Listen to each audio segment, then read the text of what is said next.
Ladies and gentlemen, welcome back to the Shirtless Plantain Show, the Fuck Chelsea edition. This is your host, Mitch. I'm here with Gabby. Hi, Gabby. How are you? The less I say, the better. like, Hey, Gabby, gen- this is a podcast. You gotta say stuff. I, You just gotta say I stuff. will keep all my energy for when I slam these players in Arteta. Fair, very fair. It's just the two of us today. Coach will be back soon. In the next few weeks, he just got married, so he's a busy guy right now. So we'll be hearing Coach's corners and him back on the Arsenal edition soon enough. But right now, you just got the two of us, and we're gonna start out today's pod with the question of the day. Gabby, what league do you want to make a comeback? Like that isn't as good right now, and you want to be like Premier League level. well, for me, it's Syria. I know Syria. People are doing up the Syria ass thing because they've been so terrible in Europe recently. But genuinely, I wish Syria was better. I wish because their ceiling is so high. Even though the floor isn't as high, their ceiling is so high. They have the best legacy clubs, in my opinion. The AC Milan, Juventus, the Inter Milan, like those teams need to be good again. Like this being terrible and going out of Europe nonsense. Let's wrap this shit up. Very, very fair. I think for me, it's the Bundesliga, and it's because I want to watch the Bundesliga more, and if there was more of a parity at the top, I think I would be like I would want to do it more. Other than the one year where Leverkusen won it, Bayern's been kind of unbeatable at the top, so it's not a lot of parity, and I would love for the Bundesliga to be like at that kind of level of competitiveness, which would be very fun. Just a reminder for everyone to like, share, and subscribe. Let's get into the game. Let's start with the Arsenal lineup. Pretty typical lineup, other than Eze starting in midfield because Odegaard was out, and then Hincapié started over Calafiori. What were you thinking when you saw the lineup? This is exactly what I thought it was going to be. I was just really hoping that Trossard wasn't starting again. I wanted to see Eze at left wing, but because Odegaard's hurt, I understand why he started in midfield. And honestly, I didn't really want to see Martinelli either, so whatever. Yeah, I think I wasn't I don't think off of seeing the lineup I was that mad about Trossard starting, but how he played, I was not happy with Trossard starting. He's kind of hit another rough patch in form, and hopefully when Odegaard's back, we can try Eze on the left because we talked about this last week. I'd love to see it. This was a game that I was up before kickoff. Like it wasn't like I woke up and just started watching the game, but I didn't look at the lineup until the game had started, which is because I was doing something that I wish I was doing during the game. I wish we didn't have to record a podcast today because I didn't want to watch this game today. I just wanted to play some Pokemon Leaf Green, and I had to be stressed out for 2 hours. It was really really fun. To start out the game, I felt like we looked pretty sharp to start the game. Sanchez looked very, very iffy. The crowd was on him, which was very, very fun. And I liked some of the passing combinations we were doing to start. But Gabby, you're always critical of how we start. What did you think? I was gonna say maybe I have blinders on because this game pissed me off. So Mm. I don't think we started You were well. If pissed I'm off being before the honest, game started, so I like, was I was. I hate playing Chelsea. They just irritate me to. I can't even describe. Um, I don't think we played well at the beginning either. I do think it was more like when I was watching us pass the ball around, it was just like even though Chelsea were making mistakes, we were also making mistakes. We were slipping all over the fucking pitch. I was like, can you guys like string a couple passes together? It always feels like we're late to the ball or we're not getting it forward when we need to. Like, and they're trying to gift us a goal early and we're not taking advantage of it either. yeah, for sure. I think an overarching thing about this match is that we weren't clinical enough. We didn't take our chances enough, and even when we had our chances, I don't even think Evergreen we to tweet. take a step back. Like, didn't even take the shots enough in this match. Trossard, we talked about him a little bit in the lineup, but he was floating a little bit in this game, which I like seeing him pop up in different areas. I like anytime we don't it doesn't feel like we're as rigid in our attack. So I like seeing that. I think Saka started the match very sharp. I think maybe my only criticism of him in this game is that I feel like he wasn't on the ball enough, because every time he was on the ball, I felt like he looked sharp, and like Hato never looked comfortable in a one-on-one against him. What'd you think of Saka? Yeah, I think Saka was our best attacker, but you're right, he wasn't on the ball enough. I don't know if it was because we just didn't progress the ball to him enough. We were keeping it on the left hand side, because Saka normally draws 2 to 3 defenders on him at all times. Um, but we were keeping it with Chassard on the right, who was floating and like on the left wing and into midfield, swapping with who was on the left side? Was it Declan Rice or Zubimendi? I can't It was remember. Rice. Yeah. Um, and I think in theory that would have worked, but because Trossard has been playing so fucking poorly and genuinely this is his worst game this season, like it did not work. Like I don't know. I don't know.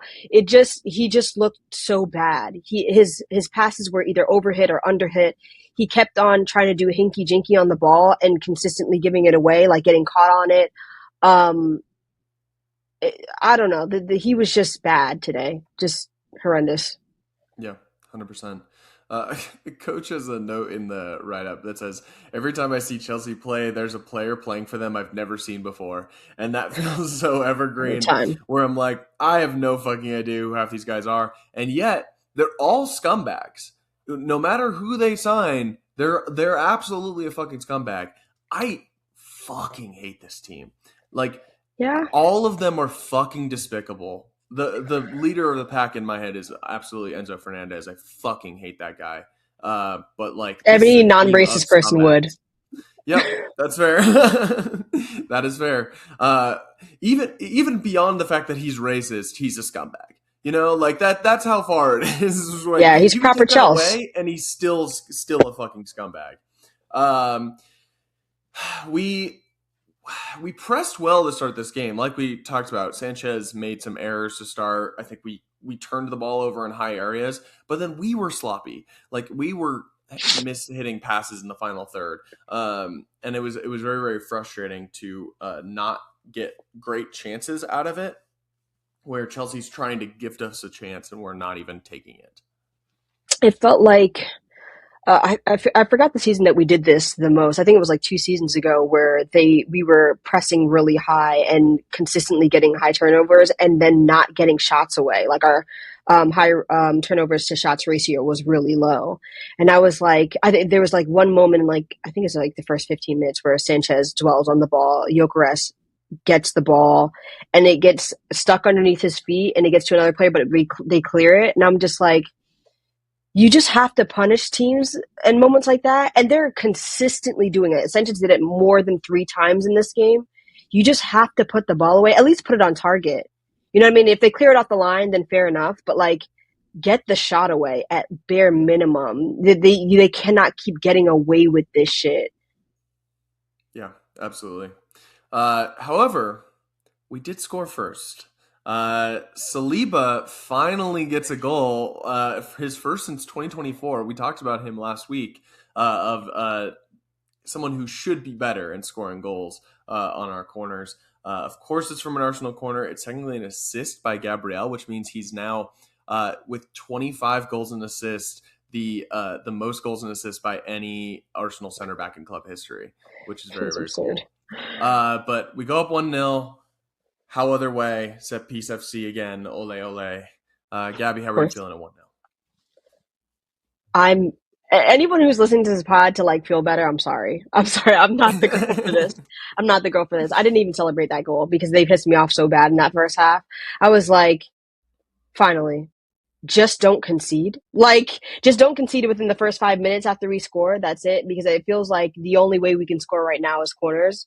And we haven't been scoring corners like for like 9 games or something like that.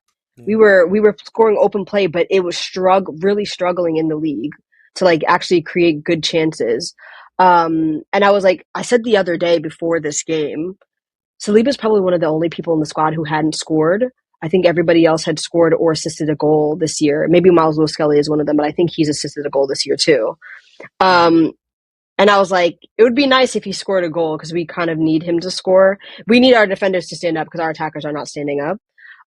Great ball in. He almost fucks it up because he like heads it into another like Chelsea player, but it's still on target, so that's why they gave him the goal. But Gabriel, like I think he manhandled Reece James to put him on a poster. He jumps Yep. so high to get that header in, like it's absurd. He's like fucking Shaq. Like I don't know. Uh, This is type of stuff I've never seen a center back do before. I don't know. Maybe somebody else has seen this, but that's absurd. The way he yeah, gets that high in the air. it's crazy how athletic he is and how good he is on corners. But oh my God, Saka's delivery on that was demonic. Like Yeah. he does that so consistently, and it's one of the reasons why we're so good at this. And I do Um, say a oh, special shout out to Saliba for that celebration. mhm. I don't know how he came up with that celebration, but it looked cold. If I was in a Yeah. better mood, I'd have been like, yeah, but y'all were pissing me off too much. So, It is very funny of like him finally scoring a goal, tries to do a cool celebration, and then Gabriel's being a fucking psychopath behind him is really really funny. Um, oh all my three gosh. goals in this game came from an Arsenal goal on a set piece, which prompted a lot of conversation about how boring Arsenal are and how we're ruining the sport with set pieces when teams don't play against us. Even a team like Chelsea that feels like they're big dogs against us, they're not trying to play against us. And unfortunately, we were off it enough today on the ball where, like, even when we did have room to play in, we would make a dumb mistake and turn it over, which was very, very frustrating. Um, all right, moving on from the goal. The good thing is we didn't concede immediately after the goal. We can take a silver lining there. This is true. That we managed to have a nice 10-15 minute period without conceding after going up. We love that. That's great. We Chelsea never really looked super comfortable in the first half, especially trying to build up. And I think we created good situations, but we just didn't. Oftentimes, it was just we weren't getting the shot off. Yeah. Timber scores our second goal, but I was very frustrated with him going forward once again today. And I just feel like he doesn't link up with Saka as well as Ben White does. And I I don't think feel like it's anybody part links of up with Saka as well as Ben White. Like it's the only true. person that maybe is like maybe Luke Shaw for England. Other Yeah. than that, is just you have to be so attacking minded to help to assist Saka, if that makes sense. Mhm. And I feel like because he's so defensive minded, he has to really think in the attack, and I don't think he's good at that. Like thinking in the final third about what to do. His football IQ, like attacking wise, leaves a lot to be desired. For sure. There was one moment I forget where in this game where we kind of had the ball on the break. Timber gets the ball, has like a great touch over a defender, and then like brain shuts off, doesn't know how to shoot, and it's like, okay, cool. Yeah. And I think Ben White is just like such a fucking great attacking option. It doesn't even matter if Sak is playing. He's looked great when Madueke is played on the right hand side, and it's made me really sad how little he's played this year because I don't think he's like a deficiency on defense. Like he's not obviously not as good as Timber on defense, but like not it's not a big enough drop off to where the like minutes played should be this skewed. I agree. Like Ben White is a very very good player and he honestly is the player that I'm most frustrated about not playing. And as much as I love Uri and Timber, I think Ben White brings so much to the attack that I want to see him more. I feel like this argument. I agree with the argument, but I do think it would be stronger if Ben wasn't so injury prone at this point. His Arteta has cooked his body. Like Yeah. he's completely cooked. If he was fully fit this season and not playing, that's something different.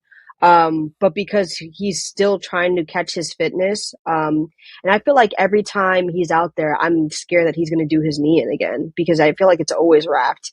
And they're always being extra careful about him. I think even though Timber had his ACL tear and came back, he's been extremely robust and fit Yeah. the whole season. Now maybe he's hiding injuries. I don't know, because Ben is really good at hiding injuries. But I just feel like if Ben was fit more, he would play more. Like, and maybe I'm wrong because I do think Arteta is a little bit too stubborn with who he thinks should play and be run into the ground because I think he's run Declan Rice, Zubimendi, and Timber into the ground a little bit. But we'll see. Yeah, it's fun. It's interesting to look back on Timber tearing his ACL, because that year we lost the title by like 1 point, where it's like, if we had Urian Timber, maybe we get there. And then the other domino is that because he got hurt right away, Ben White played almost every minute at right back this season, that Literally every season, minute. and like put his fucking body on the line to win a title, and we didn't. And then it's like fucked up his last 2 years because of it, and it really really sucks to think about. Um, anyway, the first half rumbled on. We won a lot of duels and got it forward quickly, but like I said, we were not getting shots off. We were not clinical. Caicedo was doing a lot of fouls, big surprise. And then, of course, stoppage time of the first half. Chelsea equalized with Hincapié own goal, who, by the way, I thought Hincapié was very, very good today. And I agree. unlucky to be on the wrong side of the score sheet. I think he was one of our top three players today. You know what's funnily enough about Mancapi? I think he's one of our only good players today. And this is exactly why I don't believe in like the XG and stats of things, because on I think it's on SofaScore, he has a low score for our team this in this game. He has like a 5.8, and everybody has Well, it's that probably because he sevens. scored. It's probably scoring an Is own it goal because he because scored he's the own goal? down But by I few was like, points. he was so good today, though. Like Yeah, I think he was our best defender today, and he was like very attacking minded, like consistently trying to in the fine third, trying to get the ball into the box or link up with players around him. It's kind of unfortunate he scores the own goal today, but I'm kind of glad that he scored it instead of it being Reece James' goal, because fuck yeah, that guy. yeah. I'm so sick of his ass. Like I've never seen a player have more hate for Arsenal than this fucking guy. He will be cooked the whole entire season and make sure he shoots himself up with steroids to be ready for that fucking Arsenal game. I mean, And you still that. haven't won in years. Fuck you. Kevin De Bruyne did that too, and it pissed me the fuck off. I Like, hate of that just guy, bro. always being healthy against us and always fucking our shit up. Yeah, it was frustrating that Kapia got the own goal, and I think like in a sport like soccer where goals are so few, like I understand why an own goal would be heavily weighted against you on something like SofaScore. But Hincapié was very, very good today. I think he's such a great physical defender.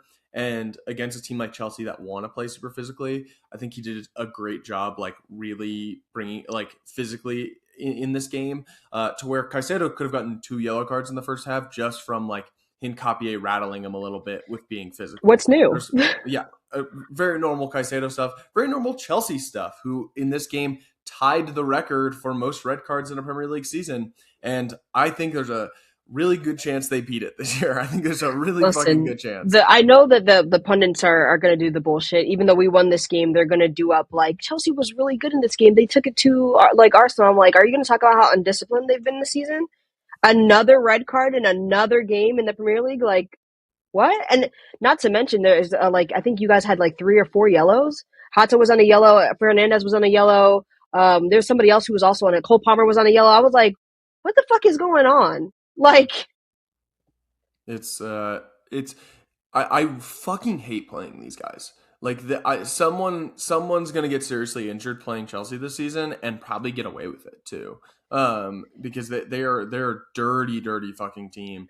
And they're also, I mean, they're a young team, which is part of the reason why I think they're so undisciplined. But like even when Arsenal was a young team, we had like some older leaders on the team to make sure that like it was being reined in. Who's the fucking leader on your team? Is it fucking Enzo Fernandez and Reece James? yes, the Enzo Okay, Fernandez of Reece James, the guy who's always great. on the medical table, and the guy who's racist. So That's you ain't fucking got no awesome. leaders in that in Good that stuff, dressing room. guys. I was very frustrated going into the half at 1-1. We absolutely should have been leading. Uh, it, it's the same issues of just not being clinical enough and letting in a silly goal against the run of play. And just going into halftime at 1-1, where it's like we should be better. I would expect us to come out faster, and then we didn't. How are you feeling at the half at 1-1? When do we ever come out faster than the other team at halftime? It's a good I point. mean, to rewind just a little bit, I was begging Arteta to take Zubamendi and or Trossard off. They both needed to be subbed at halftime. Like they both played horrendously.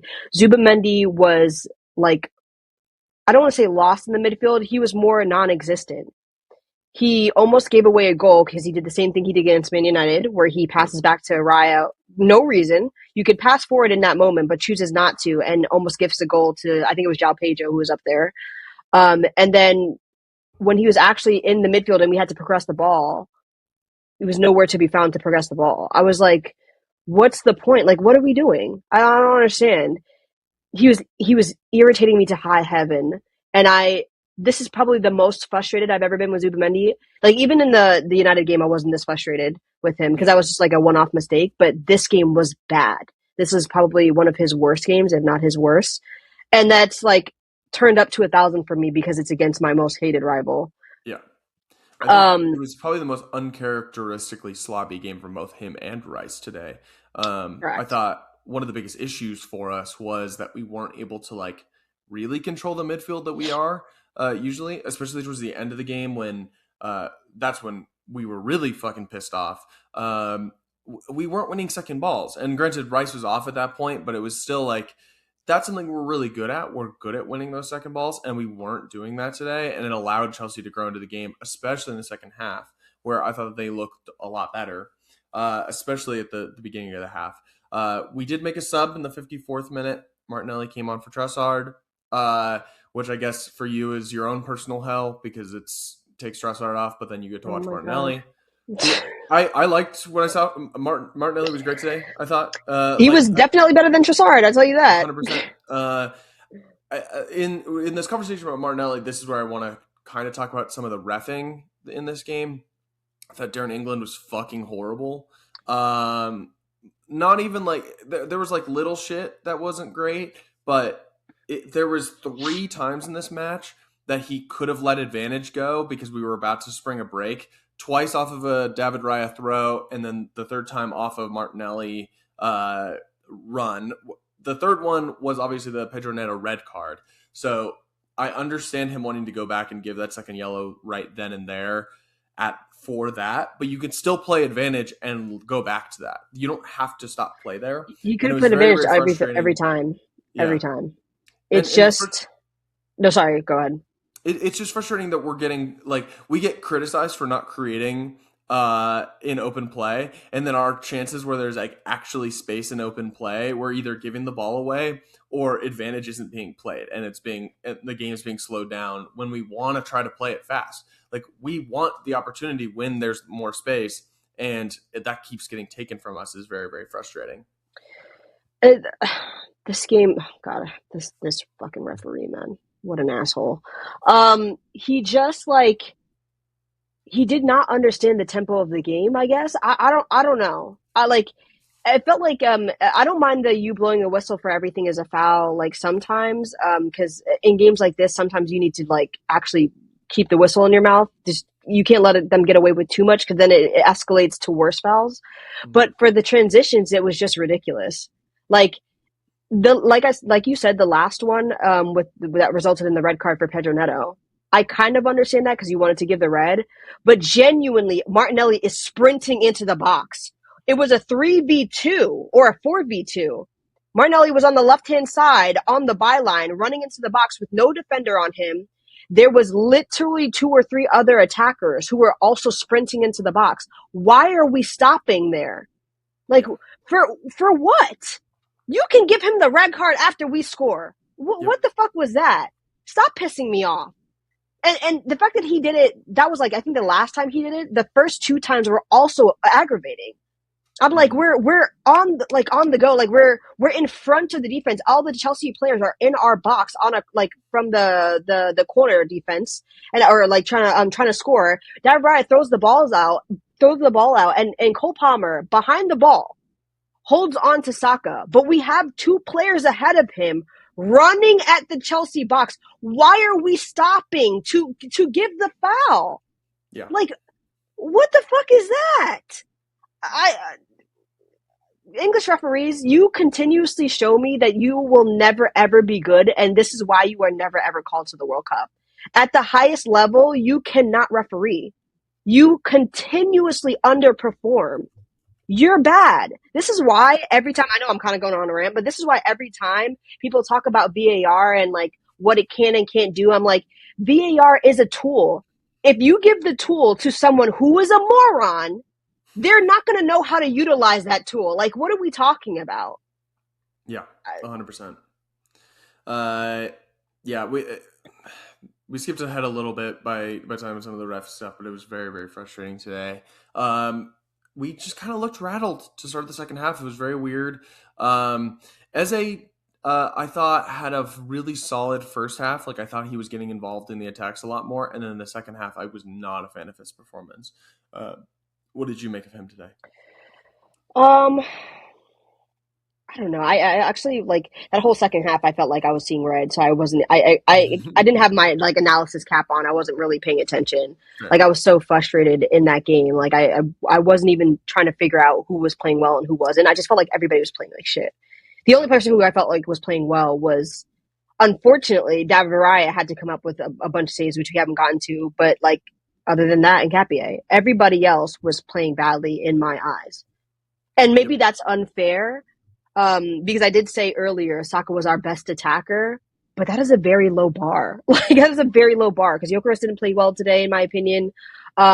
He didn't have that many like moments to actually do something, but in the moments that he did have the ball at his feet and could have gotten either a shot away or linked up with a teammate, he played poorly.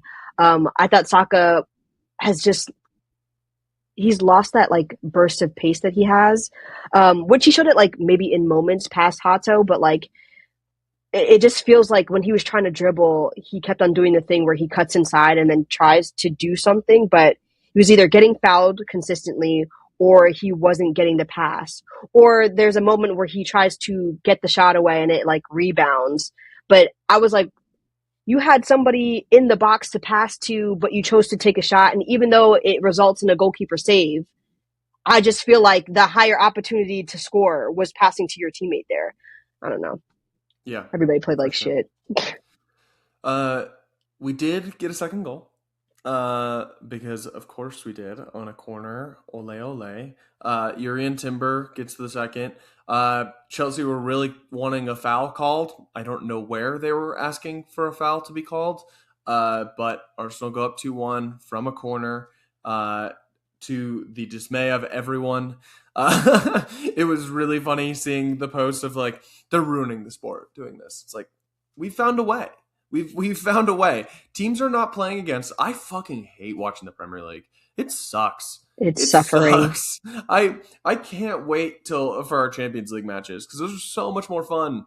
I saw Teams someone are say actually like we need playing to against like us. save football from this, like save the Premier League from this, and I'm like, genuinely, like as much as I like to blame Arteta, and I think he has a lot of blame to take for today, even though we won.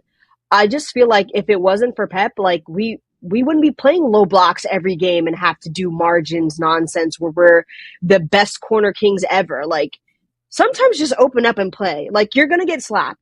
It's all right. Cry to someone else. We don't care. If 100%. you don't want to see this, I don't know what to tell you. Tell the lower opposition teams that it's okay to lose. I, Yep, absolutely.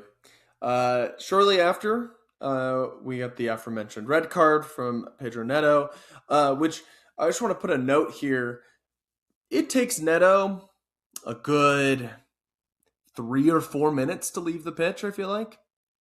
And then there were 6 minutes added on in this game when there just absolutely didn't need to be. Um, I feel like if it takes that long and your team is losing, that time should not be added back onto the game. I don't know. That frustrates me. I, Of just like time wasting that comes back and Chelsea are able to play with it. It is not is it sucks. time wasting only matters when it's Arsenal doing it. Don't you know Fair. that? Yeah. It's. I mean, we talk about we spend time talking about goal kicks, how long we take on goal kicks, and I saw an article about how the Arsenal take the longest on throw-ins and shit like that. I'm like, surrounding the referee and complaining about a good goal that was given for the what's it called, for the second goal for Timber.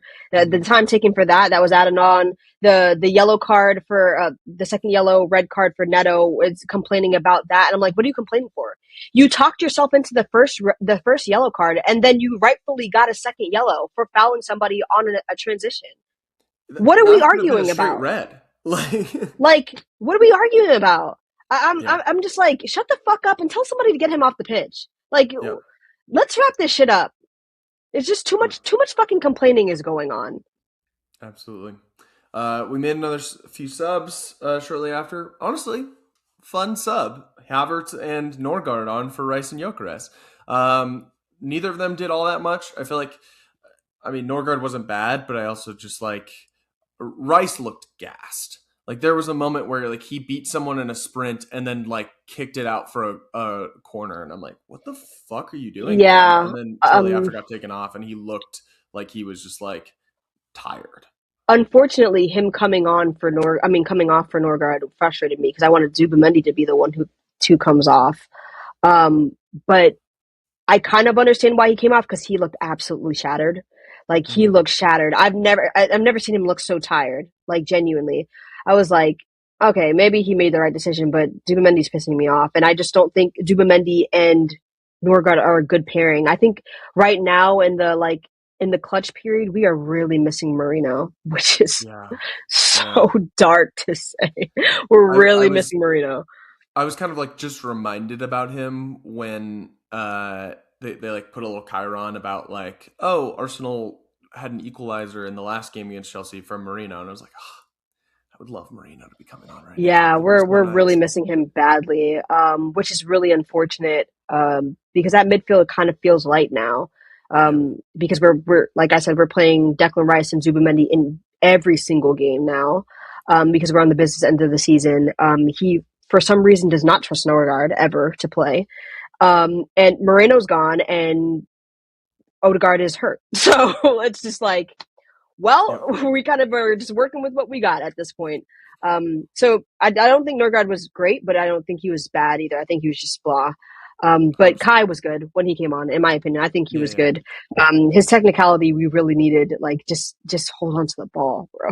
Just yep, hold on to the ball. absolutely. Like we were losing the ball badly after they went down to 10 men. Like they had more possession than us after that in our own end, which is crazy. Yeah, that's where we get to the part of the game that really pissed me off.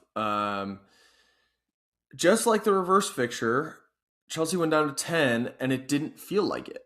They almost looked better down to 10 men. It was very, very strange. And we were just inviting pressure when, like, guys, you are better than them. They are down to 10 men. Just play around them. You can do that. You are better than them. Prove it.